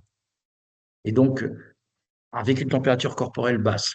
Et donc, euh, tu es très proche de l'éveil, et il suffit que tu ouvres les yeux et que tu te rendes compte que tu es éveillé, que tu regardes l'heure, que tu as chaud, tu as froid, tu as envie de pisser, et ainsi de suite. Et là, tu crées un mécanisme qui est un mécanisme non pas d'une dépression ou d'une énergie potentielle, mais dans une problématique de réveil toujours aux mêmes heures, parce que le cerveau a cette capacité chronologique absolument incroyable d'être dans des heures bien précises. Et c'est là où les techniques cognitivo-comportementales sont vachement intéressantes. Et tu peux régler ce problème-là quand il est chronique par de la restriction du temps passé au lit et en faisant moins dormir les gens et en les réveillant à des heures peut-être un peu plus précoces pour augmenter la pression du sommeil. 80% ça marche. Parce qu'un très bon dormeur, il va se réveiller entre 10 et 20 fois par nuit, sauf qu'il s'en souvient pas. On le voit bien à l'électroencéphalogramme, c'est pas des courbes idéales, on voit vraiment des éveils, mais ça dure moins d'une minute, les yeux s'ouvrent, il y a pas il y a l'obscurité, il n'y a pas de bruit, les gens s'endorment. Je t'ai réveillé le lendemain, dans la nuit, non, non, pas du tout. En fait, si, mais ils s'en souviennent pas. Voilà, c'est tout ce langage qui est là-dessus. Mais sinon, tu as raison, il faut quand même, quand on a des gens qui sont cliniquement allergiques, troubles de l'humeur, soit surexcités d'ailleurs, parce que c'est soit des dépressions dopaminergiques, soit des dépressions sérotoninergiques. C'est pas la même manifestation clinique et l'électroencéphalogramme ou l'enregistrement de la nuit peut nous aiguiller. Quand tu as un sommeil paradoxal qui arrive en moins d'une demi-heure et que tu en as 30%, il y a un problème. Il y a une gestion des émotions qui est pas bonne et ça diffuse trop, le sommeil paradoxal devient trop important. Ça peut même se transformer en paralysie du sommeil. On a eu ça. Moi, j'ai eu ça. Paralysie du sommeil, les gens qui rentrent en sommeil paradoxal tout de suite. Et donc, ils n'en parlent pas parce qu'ils voient des ombres ils sont paralysés, c'est-à-dire qu'il n'y a que les yeux qui bougent et le corps, il ne bouge pas, parce qu'ils sont en paradoxal. Et donc, ils n'en parlent pas parce qu'ils n'ont pas envie de passer pour le schizo en Non, tout à disant, mais je suis pas fou. Non, c'est vachement angoissant. Hein, c'est parasite du sommeil. Ça se règle en expliquant, mais c'est pas grave, tu fais ci, tu fais ça, tu respires, en 20 secondes, ça va partir. Non, c'est On des a eu le cas, situations hein. qu'on a, en effet. Mais bon, tu nous as bien précisé, pas trop tôt et pas trop long, le sommeil paradoxal. Emmanuel, à Exactement. toi? Oui, moi, merci François, tu es toujours aussi passionnant. Je t'ai entendu, je sais pas combien de fois parler du sommeil, mais je reste toujours scotché sur mon ordinateur. Alors bravo pour ce que tu nous fais, ce que tu nous donnes comme information. J'ai eu une question par rapport aux dettes de sommeil aigu et dettes de sommeil chronique. On sait que finalement, mal dormir ou pas dormir une nuit ne peut pas, enfin peut ne pas avoir de retentissement sur la rencontre du lendemain, liée au stress, liée, etc., etc. Mais à partir de combien de jours, enfin combien de nuits où tu dors mal, tu penses qu'on devient dans un problème de sommeil chronique? Est-ce que c'est une nuit, enfin 2 nuits, 3 nuits, 4 nuits? Qu'est-ce que tu en penses? Alors, l'expérience nous dit, puis les navigateurs nous l'ont dit, c'est-à-dire qu'ils commencent à faire des conneries à partir de 48 heures, avec 2 nuits qui sont difficiles parce que il faut, faut traverser le golfe de Gascogne, c'est important, etc. Et donc, il y a un effondrement des capacités euh, d'attention, de concentration sélective et globale à partir de 36 à 48 heures. Voilà. Donc, c'est la deuxième nuit qui va commencer. La première nuit pose pas de problème, le fait qu'ils soient en privation aiguë. La deuxième nuit commence, et alors après, ça se dégrade très, très vite. C'est pour ça que l'extension du sommeil permet justement de passer ce cap-là et d'avoir une régularité plus importante parce qu'ils ont passé ces 2 ou 3 nuits difficiles. Mais très clairement, euh, la définition de l'insomnie, hein, sur la dette de sommeil chronique, c'est quand tu as des difficultés d'endormissement, des réveils nocturnes, des réveils précoces et des signes de fatigue dans la journée. Quand ça te touche 3 fois par semaine depuis plus d'un mois, il faut en parler, il faut en discuter. Ça, c'est la définition d'une insomnie chronique. Merci. Très bien, merci. Est-ce qu'il y a d'autres questions? Je lance une question dans l'attente que les gens lèvent la main. Tu nous as parlé rapidement des moyens. Donc, bon, on sait que l'activité physique et le sommeil, bien sûr, en général, tu nous as déjà parlé, c'est bénéfique sur Oui, différents points, mais là, on est sur des sportifs professionnels. oui. Et donc, quels sont les moyens physiques? Parce que tu as parlé du froid, donc de l'ambiance dans la chambre, les histoires d'oreillers, de matelas. Qu'est-ce que tu penses de la cryothérapie corps entier? Est-ce qu'il y a des choses véritablement sur le parasympathique? Non. Sur le parasympathique, c'est une évidence, hein, parce que si tu stimules le parasympathique, tu améliores la qualité du sommeil, parce que le sommeil, c'est le parasympathique, hein, c'est vraiment ça. Alors, c'est marrant que tu me poses la question, parce qu'il y a pas plus tard qu'aujourd'hui, il y a des études sur comment stimuler le parasympathique par la voix et par ta propre voix, parce que c'est une voix qui rassure.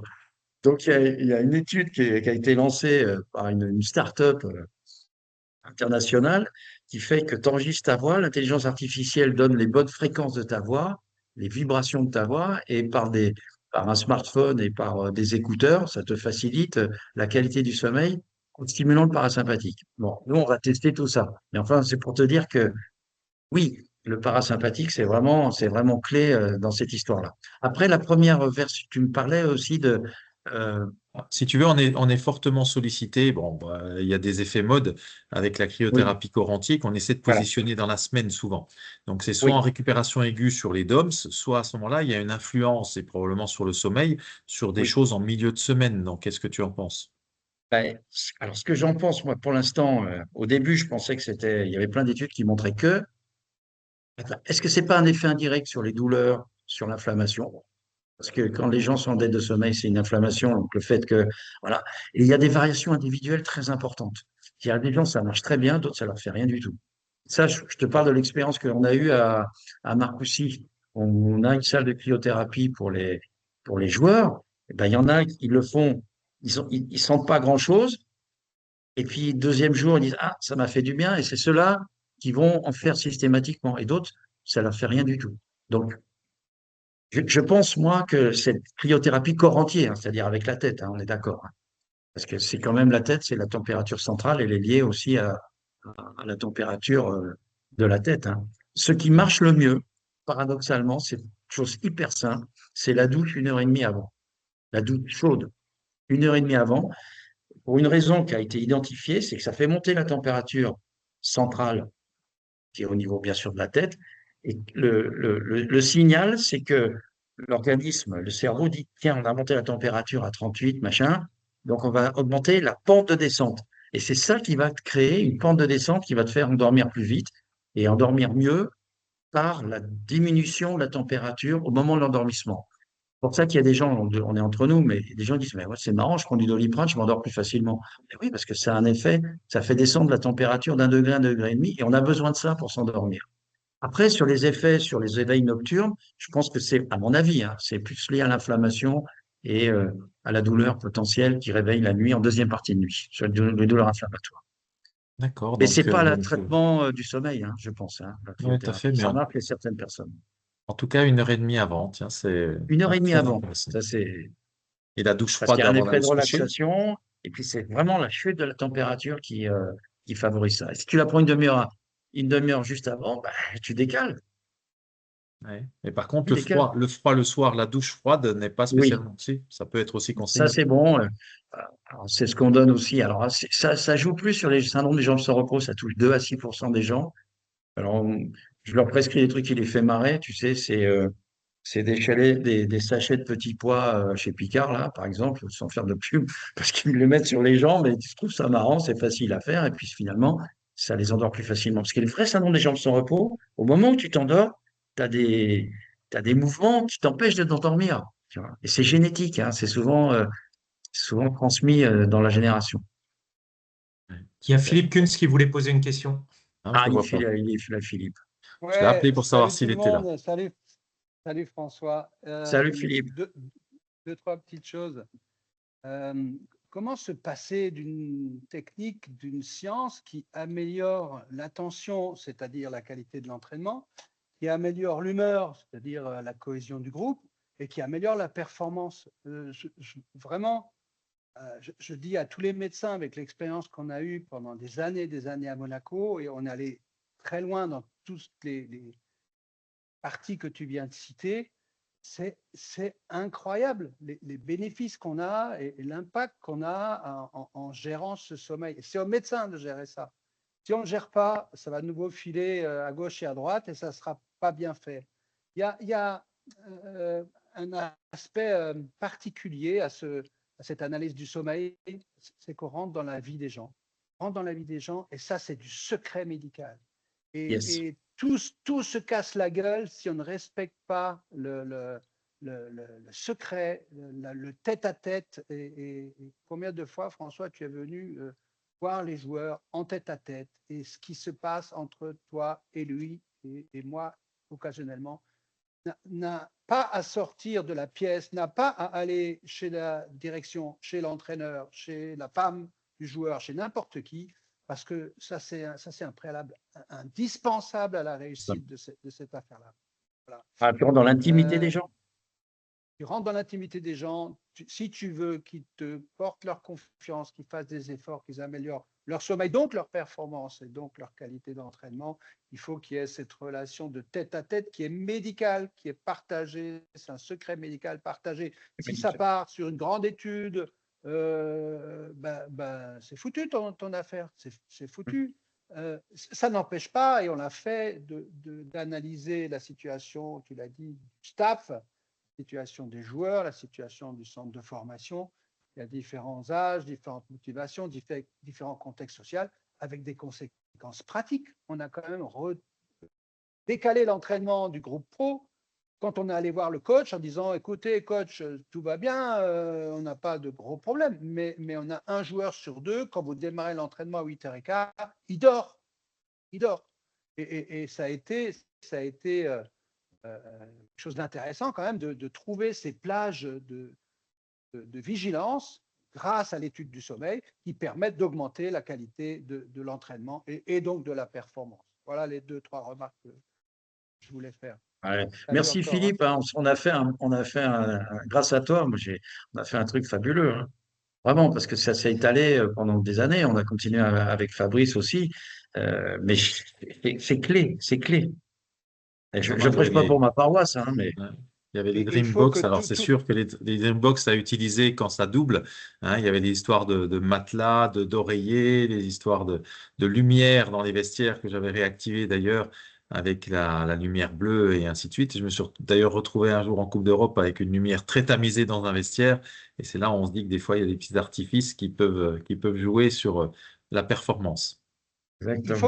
il faut que les médecins du foot s'approprient le sommeil. Il faut y aller là. Il y a pas de discussion. Oui, parce qu'on a cette partie clinique qui n'est pas donnée à tout le monde. On a cette expérience. On voit aussi qu'il faut peut-être demander parfois de la biologie, parce qu'on peut passer à côté de certaines choses, hein. Et il faut vraiment avoir une vision qui soit une vision globale. Et ça, c'est l'expérience qui nous permet de faire ça. C'est notre sens humaniste aussi. Et je sais qu'il y a il y a un débat, hein, entre nous dans le foot avec d'autres professions qui se greffent là-dessus, mais c'est partout pareil. Je veux dire, dans le vélo, c'est pareil. Les mécanismes anglo-saxons qui sont que sur la data. Ben après, tu as des cyclistes qui sont formatés, mais qui sont pas toujours créatifs, on va dire, hein. Et c'est partout pareil, hein. C'est un gros problème de fond, hein. Ça débarque dans tous les sports, en effet. Est-ce qu'il y a Mm. d'autres questions? On arrive au bout de l'horaire, on a encore quelques minutes, mais c'est vrai que vraiment c'est un grand plaisir et je pense il y a eu des choses en effet avec la fédération, avec l'AS Monaco et il y a plein de choses à prendre, hein. Tu as parlé de la nutrition et tout ce qu'on va voir encore prochainement dans d'autres sessions. Mais tu l'as dit, hein, tout ce qui est glucidique plutôt le soir pour le côté bien-être, le côté protidique le matin. Attention à l'hyperhydratation, attention aux excitants, attention en tout cas à utiliser des dérivés du tryptophane le soir un petit peu pour favoriser le sommeil et la sérotonine. Donc tout ça, c'est bénéfique, hein. Oui. Je vois pas de main se lever. Les gens sont timides ou en tout cas il se fait tard. On a passé légèrement l'horaire. Je sais pas si Emmanuel, Jean-François, vous avez des choses à rajouter. Non, juste que je mettrai tous les documents que nous enverra François sur le site. Et puis, on aura la possibilité de revoir la vidéo sur la chaîne YouTube de l'association qui a été créée il y a peu de temps également. Donc, merci à François de nous permettre de récupérer tout ça. Non, Et non, merci à François, vous. si tu as tes études dont tu parlais au tout début, c'est également, n'hésite pas à me les envoyer. Je les mettrai Ouais. sur le site de l'association, donc ça sera vraiment quelque chose de verrouillé. Oui, je t'enverrai les PDF des articles originaux. Ça, si les gens veulent y aller, il n'y a pas de problème, hein. C'est Génial. avec grand plaisir. C'est toujours un plaisir de travailler avec vous. Merci François. Il y a Philippe qui proposait une histoire de privation de sommeil pendant un mois avec un abonnement au SAS Café à Monaco. Donc, je sais pas qui est intéressé. Faudra peut-être qu'on en rediscute. On pourra peut-être se lancer. Merci Philippe. Faire un stage.